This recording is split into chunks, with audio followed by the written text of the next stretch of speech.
Alright, today we are watching YouTubers that became murders. So these people got capped in the mouth. Oh my god, I just messed this up. So these people got capped hard. I don't know actually what happened. So American scientist who was working as a I'm also professor of eating, so if you molecular hear biology like me in munching, Germany. that's a big part of her job at this institute was to travel around the world and hold conferences on the latest developments in her field. In July of 2019, she traveled to the scenic Greek island of Crete for one of these conferences, not knowing that this was going to be her last, and that the person responsible for her end would be caught because of his videos on YouTube. What? The incident happened on July 2nd, when after a conference, Suzanne spent time with her peers and played the public piano in the venue's lobby before saying her goodbyes and heading out to her hotel in the afternoon. Sadly, this was the last time anyone saw Suzanne alive. Her coworkers noticed her absence when she didn't show up for the second conference scheduled for 6 p.m. that evening. It wasn't like her to skip events out of the blue. Something wasn't right. A fact that became increasingly clear when over 24 hours passed without anyone hearing from her. So on July 3rd, her colleagues called the police to check on her, hoping she was simply sick or something similar. However, when officers arrived at her hotel room, no one answered the door. They acquired a spare key from the hotel management and went inside, only to find the room completely empty and undisturbed. All of Suzanne's belongings were also still in the room. The only things missing were her running shoes and a set of exercise clothes. Those who knew her immediately understood what this meant. You see, in addition to her academic prowess and piano expertise, Suzanne was also an athlete at heart. She was a double black belt in Taekwondo, and despite her age, loved going on a run every day. Knowing this helped investigators narrow down what might have happened to her. Put simply, she likely went on a run soon after returning to her hotel on July 2nd, and something went wrong after that. She wasn't super familiar with the area, and to make matters worse, the weather was uncomfortably hot that afternoon. There was a strong possibility she collapsed from the heat or something else along those lines. After putting this together, the Crete police immediately dispatched a search and rescue team in the area surrounding her hotel and around popular running trails. Her family even traveled to Crete and put a 50,000 euro reward for anyone who could help find Suzanne. Unfortunately, Suzanne was nowhere to be found. That is until 5 days later, on July 8th, when two young men were exploring one of the abandoned World War II Nazi bunkers scattered across Crete. Around 200 meters in, one of them noticed a piece of burlap covering something on the ground. They picked it up from one end to see what was underneath, and what they found was the aftermath of one of the most horrific crimes in Crete's recent history. The burlap was covering the bloody remains of Suzanne Eaton. A later autopsy report discovered that Suzanne had several broken ribs, multiple fractures throughout her body. Why are we putting it in there? Like, we obviously know that, like, you know, motherfuckers be, like, looking at those, like, every day. Tourists. Whoever. Why are we putting it in there? Dumbass out. A missing ear, and much, much more. Whatever happened to her certainly was not an accident. The investigators began searching for clues, and fortunately it didn't take long for them to make their first major breakthrough. A set of car tire tracks leading up to the entrance of the bunker. Analyzing these tracks allowed investigators to find the car responsible for transporting Suzanne's remains to that bunker. It belonged to 27-year-old Yanis Paraskakis, a local— Dude, the fact that they can track you using your fucking tire tracks these days is kind of scary, because if I'm going to commit a crime, how the fuck am I going to do it? Like, it's literally damn near impossible. Sheep farmer. But when questioned, Yanis feigned ignorance and claimed that him driving through that area on that day was nothing more than a coincidence. He went as far as to say that he didn't even know about the existence of that bunker, a lie that would eventually lead to his arrest. You see, Yanis had a dream to become a successful YouTuber. He started a channel with his own name in 2012 and began posting videos. However, if you go to his channel today, all you'll find are 3 videos of him performing an ancient Chinese martial art and meditation technique called Qigong. That's because a couple days before Suzanne's body was discovered, Yanis deleted every other video on his channel. And once authorities recovered some of these deleted videos, it became clear why. You see, most of these deleted videos involved Yanis exploring abandoned World War II bunkers, including the one where Suzanne's remains were discovered. This contradiction gave the authorities the go-ahead to formally arrest him on July 5th.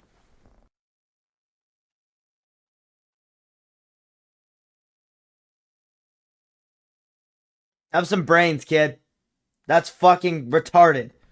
Oh my god. Some of these motherfuckers need to be fucking put away for stupidness, let alone murder. Was overwhelming. As it turned out, the land where this bunker was located was owned by Yanis's family. Investigators also found traces of Suzanne's blood in his car's trunk. When confronted with this evidence, Yanis cracked and told the whole story. According to him, he saw Suzanne running down the road and something came over him. He hit her with his car twice before putting her in his car, driving to the bunker, and ending her life there. What? He later changed his story to where he was compelled to commit this crime by a demon. Unfortunately for him, the jury didn't buy this one bit and sentenced him to life in prison without— We're just gonna do that in 2020. Now, this should have been the end of— See, that's kind of scary. The fact that, like, so many people like this have free will.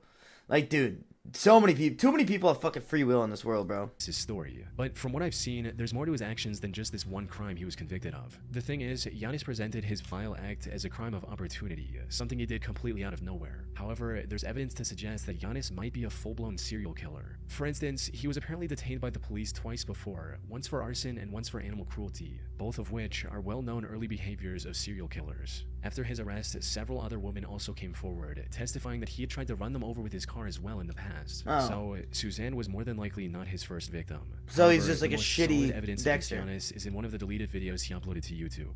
In it, we can see him showing some very human-looking bones scattered throughout the same bunker Suzanne was discovered in. These bones were never discovered by the authorities, suggesting they might have been removed by Giannis to hide evidence. But what Jesus makes Christ. this truly disturbing is what his friend says at one point in the same video. This roughly translates into, "Is this where you left that old guy?" Insinuating that Giannis had disposed of one of his previous victims in the same bunker. How could he be before. friends with a And serial if killer that that is you the know case, about, bro? One can only wonder how many other people Giannis has killed over the years. Dude, he could just be taking you out there to thump you. It's my treat. Not like actually thump Get you, but like, grass-fed you know, beef at a thump great you. price with a $6 With a buddy hammer or something. I don't know. Or maybe with his hammer cock. If your girl's going to Western, bro, that ain't your girl. That's fucking somebody else's girl. Just so you know. Simply Manic 6075 was a Oh. YouTube channel owned and operated by 24-year-old Samantha Wolf. Yeah, just lock her up, bro. Just do it. Because realistically, like, why not? She ain't doing shit. She ain't helping society. Come on, just lock her up. She lived in the small community of Monticello, Texas, with her husband Ernest Lee Ibarra, aka Ernie, and their 5 children. She usually made videos about her day-to-day life and other random topics. Her story began in 2008 when she was at the lowest point of her life. She'd recently become the single mother of a pair of twins and had no love interest in her life. That's when she met Ernie at a local tattoo shop, and the two hit it off right from the get-go, eventually getting in a relationship and starting a family together. In one of her videos, Samantha described the day she met Ernie as the happiest day of her life. Together, they were blessed with 3 more children, including 1 more pair of twins. Raising 5 kids was a challenge, but Ernie made it work by taking a second job in pizza delivery. So, while they had endured tough times together, Samantha, Ernie, and their 5 children appeared to be the perfect loving family. However, while being a stay-at-home mother was all she could do at the time, Samantha still had a dream of becoming a famous actress one day. I've always wanted to be an actress. I think it is so much fun. I've been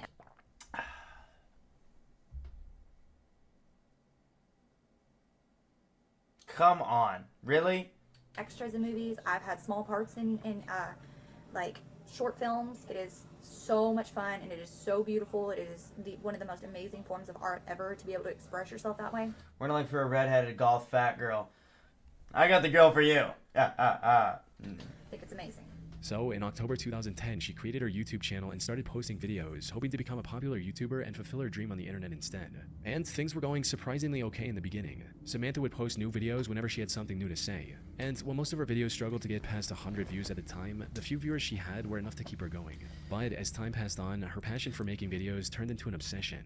She started spending more of her time on making videos than her family, putting even more pressure on an already stressed out Ernie. Around 2014, she also started accusing Ernie of hurting her in her videos, hinting at just how bad their relationship was going. But then, after posting a seemingly random video in March of 2014, Samantha mysteriously vanished from the internet.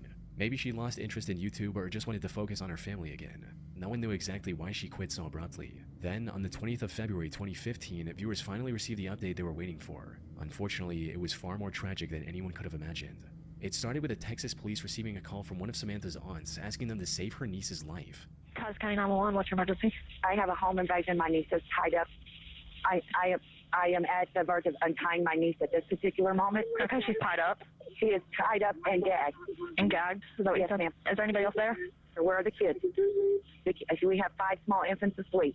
Apparently, 3 masked men broke into their home in the middle of the night and attacked the couple while they were What? asleep. The intruders then tied Samantha in her bedroom and, after hitting him with a gun a few times, kidnapped Ernie. Samantha somehow managed to get her ties loose enough to call her aunt, who then contacted the police after arriving at Samantha's home herself. By the time officers arrived, Samantha's aunt had set her free from the restraints. The kids were fortunately safe as well. However, what made this whole situation strange was that the intruders didn't take anything else from their home besides Ernie. And from the people who knew him personally, Ernie wasn't the type of guy to make enemies with dangerous people. Put simply, investigators sensed something fishy with the whole situation. Oh, she But killed her all husband. failed in comparison to the main objective, which was to save Ernie as soon as possible. But how did she get tied Unfortunately, up? Samantha didn't know anything that could give investigators their first clue.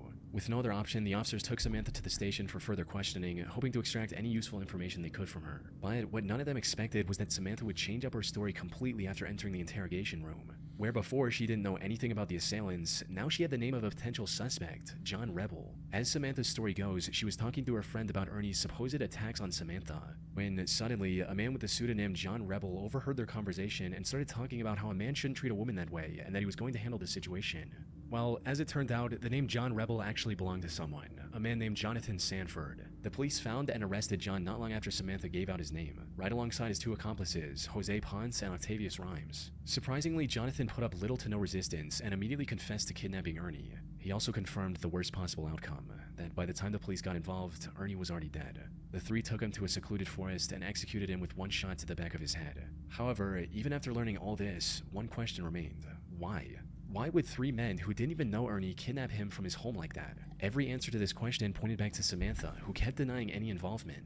Even if the investigators ignored her suddenly remembering the perpetrator's name, there were several other suspicious aspects to her story. Like, how was she able to untie herself enough to call her aunt? Why didn't any of her neighbors hear the break-in? And why were the kids all sleeping in the same room, when usually they're scattered throughout the house? It wasn't long before investigators uncovered undeniable evidence of her direct involvement. This included instruction messages she sent to Octavius when the officers were trying to call Ernie's phone, which he had on him. These read, "Kill his phone. Shut that down. Ditch phone. Move." There was no doubt about it at this point. Samantha was in colluding with her husband's killers. And as the investigation went on, the real story came out as well. Samantha had apparently become addicted to the idea of becoming a famous YouTuber, and her neglect of the kids became a constant source of fighting between the couple. But instead of resolving the issue like a responsible adult, Samantha colluded with her friend's boyfriend to hatch a cartoonishly evil scheme to get rid of Ernie.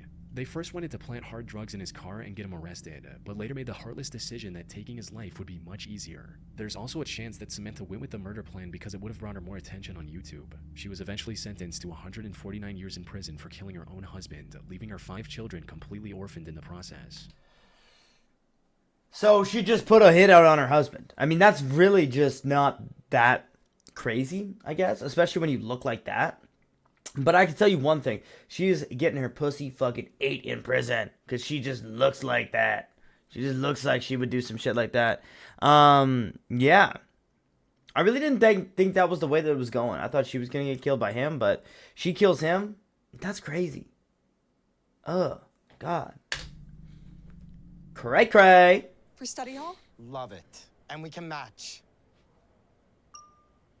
Bro, I don't care. I literally don't care. Diana Lovejoy was a successful technical writer.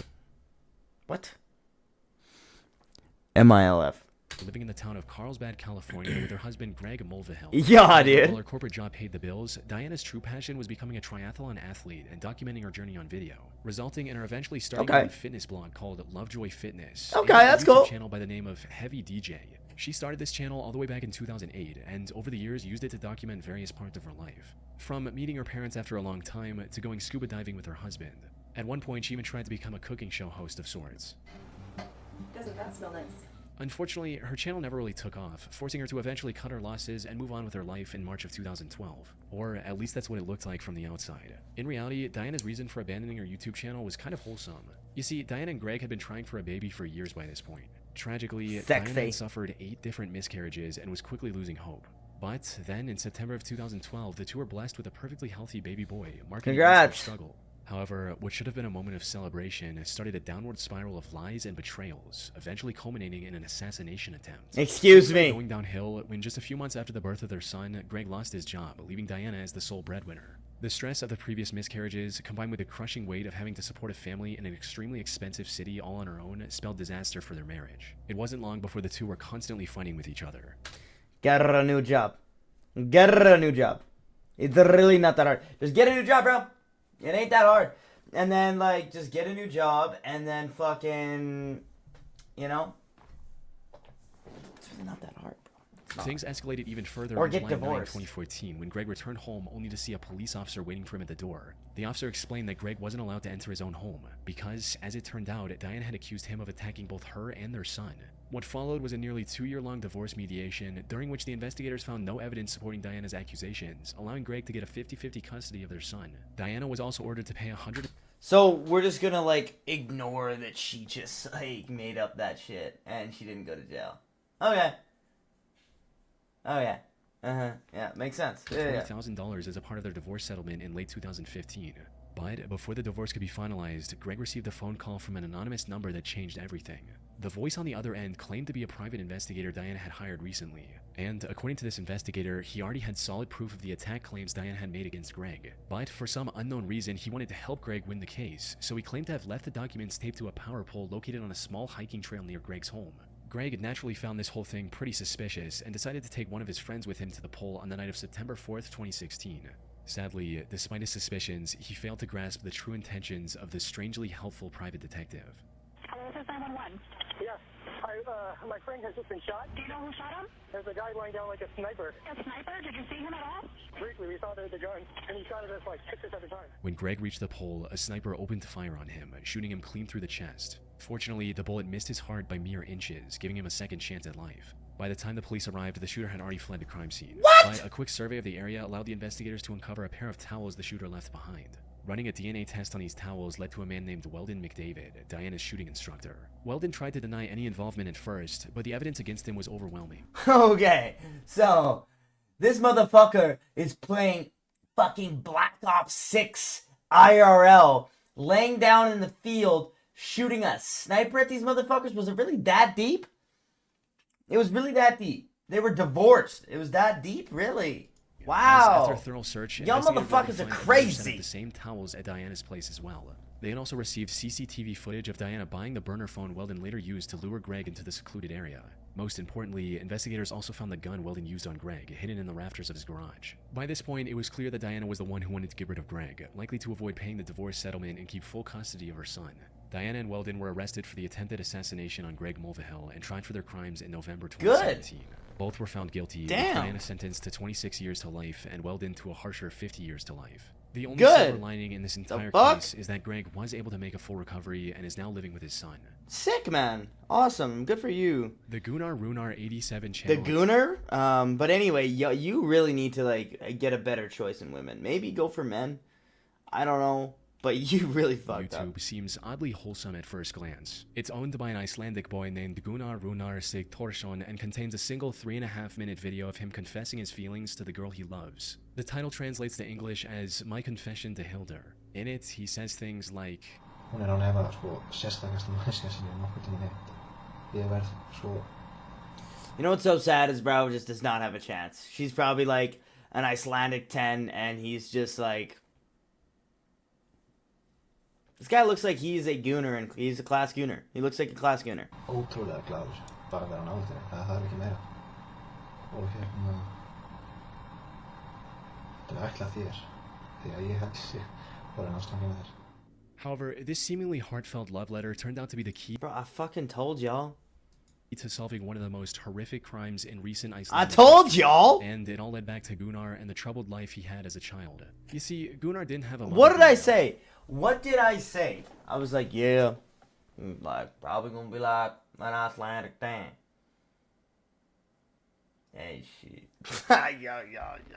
Resulting in him getting extremely close with his father. However, on the night of September 20th, 1996, when Gunnar was just 9 years old, his father decided to end it all using a gun. What made this already messed up situation even worse was the fact that Gunnar was in the room with his father and witnessed everything. Unsurprisingly, this took a heavy toll on Gunnar's mental health. He withdrew from the world and refused to accept his father's death as reality. Everything seemed hopeless for Gunnar. That is until primary school, when he met a girl named Hildur and instantly became infatuated with her. What? He'd admired her throughout school and into adulthood, but never found the courage to make a move, fearing he'd lose his only close friend. However, things changed in 2009 when Hildur got engaged to a man named Hannes. What? This gave Gunnar the push. What? Excuse me? Am I reading into this wrong? What did I just hear? Just wait, go back here. Gunnar was just Yeah, I get that. Unsurprisingly, this took a heavy toll on Gunnar's mental health. He withdrew from the world and refused to accept his father's death as reality. Everything seemed hopeless for Gunnar. That is until primary school, when he met a girl named Hildur and instantly became infatuated with her. He met a girl. He'd admired her throughout school and into adulthood, but never found the courage to make a move, fearing to lose his only close friend. Fair enough. However, things changed in 2009 when Hildur got engaged to a man named Hannes. That just doesn't add up, bro. That just does not add up, okay? Okay, that just doesn't add up. He's in love with a girl, marries a dude. That just doesn't add up, bro. That just does not add up at all. His feelings. But given his shy personality, he still couldn't confront Hildur directly. So, in March of 2009, he created a YouTube channel and uploaded his confession on there. Hildur never reciprocated his feelings, but the two remained friends. Even Hannes, Hildur's now husband, didn't seem to mind Gunnar's company, something he likely regretted deeply just a year later. It all went down on the 14th of August 2010. Hildur was invited to a party that Gunnar was attending as well. But things got a bit out of hand, and Hildur ended up drinking too much and passing out. Given their closeness, the task of getting her home safely was handed to Gunnar. But instead of dropping her off at Hannes' house like he should have, Gunnar took her to his own home. By the time Hildur woke up, it was already morning. She was understandably furious with Gunnar and immediately called one of her friends to drive her home. Yeah, I could have saw that one coming. The fuck is this shit? But nothing could have prepared Hildur for the horrific scene she witnessed on the other side of her front door. Her husband Hannes was lying on the top of the staircase near their bedroom, submerged in a pool of his own blood. Okay, wait, I'm so fucking confused. Like, oh. Did she get married to this guy? Gunnar took her to his own home. By the time Hildur woke up, it was already morning. She was understandably furious with Gunnar and immediately called one of her friends to drive her home. But nothing could have prepared Hildur for the horrific scene she witnessed on the other side of her front door. Her husband Hannes was lying on the top of the staircase near their bedroom, submerged in a pool of his own blood. She ran outside and called the authorities. Sadly, it was already too late. Hannes had received over 20 stab wounds on his body, from his arms and legs to the back of his neck. So she married the guy, not him. Gunnar didn't. And was long dead by the time Hildur found him. Given his condition, his death was ruled a homicide, and investigators wasted no time in looking for the killer. And while they initially suspected one of his business rivals of committing this horrific crime, it didn't take long for investigators to find Gunnar's video confession to Hildur and bring him in for questioning. Gunnar denied knowing anything about it and was eventually let go due to lack of evidence. Fortunately, not all hope was lost, because not long after that, investigators found a bloody shoe print next to Hannes' bed. Looking deeper into this print revealed that it belonged to a pair of limited edition Adidas shoes. At the time, there were only 18 of these specific shoes in all of Iceland. And Gunnar just so happened to own one of these pairs. Good one. This was enough evidence to detain him once again. This also gave investigators the authority to do a thorough search of his belongings, resulting in them finding residue of Hannes' blood on his shoes, as well as in his car. Once presented with this evidence, Gunnar confessed to the murder. Good one, Gunnar. You really fucked that up. Shoplifted the items he intended to use to avoid purchase records linking back to him. And while he didn't admit to it, Hildur also suspected him of spiking her drink that night, since she usually never passed out like that. After committing the crime, he also drove to a nearby pier and dumped items used in the crime into the sea to get rid of any evidence. It was a well thought out plan, since he was only caught because the garbage bag he used to hide his shoe prints tore open as he walked. As for his motive, it was just as everyone had expected, with him making it clear during the investigation, stating, "I loved Hildur. She was supposed to be with me. She was not supposed to be with him." Surprisingly, he was found not guilty during his... Bro, trust me, she was not supposed to be with you. Okay, you are an Icelandic redhead. The fuck you mean? The fuck you mean, dude? You're an Icelandic redhead. I'm sorry. You ain't no fluffy dreadhead. You an Icelandic redhead. First trial on March 1, 2011 by reason of insanity stemming from his messed up childhood. However, the prosecution argued that he was fully aware of his actions and escalated the case to the Supreme Court of Iceland. Gunnar was found guilty on his second trial and was sentenced to 16 years in prison. This was already lenient given the brutality of his crime. Yeah, dude. Okay. We're gonna give a 25-year-old 16 years in prison when he's 41. Sorry, 41. He can come out and hang out with me and go to the bar with me. Yeah, that makes lots of sense, judicial systems. Yes. I think we should just kill him. Honestly. That makes lots of sense, man. Crime. Yet he ended up serving only half of that sentence as well. Oh, so actually he's only 8 years. Oh, that's awesome. Released under supervision in July 2019, and now works at a local warehouse. Yeah, bro. That's awesome. That makes so much fucking sense. Yeah, let's just let murderers. I'm gonna go fucking... No, you know, I'm not gonna say anything. because that would probably get me bad. But anyway, if you guys enjoyed and want to see more gooning videos, let me know.